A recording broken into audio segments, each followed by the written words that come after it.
Victory cigarette. Okay. Okay, so. So. Not yet.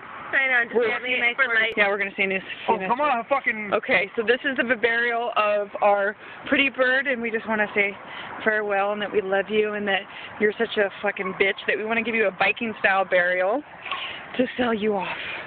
And I know that we can't see, but we have Jenna here. Yes. And we have Tasha. We have Carlos. And we have me, and we have no light. But as soon as we light up the bird, we sure will be able to see. Viking style, baby. Rah! Rah! Or some shit. Alright, dude. Okay, so... Because, I mean, if you didn't, like, fucking... Wait, maybe we should put it in the water Put it in the water first. Then... No. Well, there's Oh, one just, no. no, Put it down right there. But there's... And then we can push it off into the Yeah. water. Wait, Oh, shit. Wait,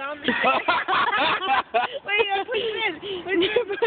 Push it in. Hold on. It's got water fluid on it. What the fuck is that?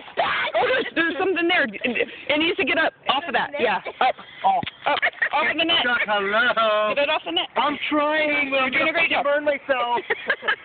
Okay. All right, now say your nice words because... Goodbye, pretty bird.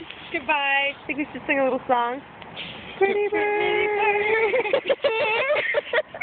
Farewell. Pretty bird. I hope it Come on, lights on Tasha, you fire. gotta know some cool karaoke songs. My pretty bird. Oh, till the end. Oh, no, what was that? Canal. No. And still I can. What was that bird song they sing on Glee? The bird song they sing on Glee when it's Oh, birds yeah. Bye, bye, birdie. Singing in the dead of night. I don't know that song though. Oh, blackbird. We should get up inside and follow and see how far it goes. Aww. Look at his little spout. She's shipping off. That's a good idea. It's close. I told you, yeah. Let's do it. Let's follow it. Okay. Bye, birdie. Bye.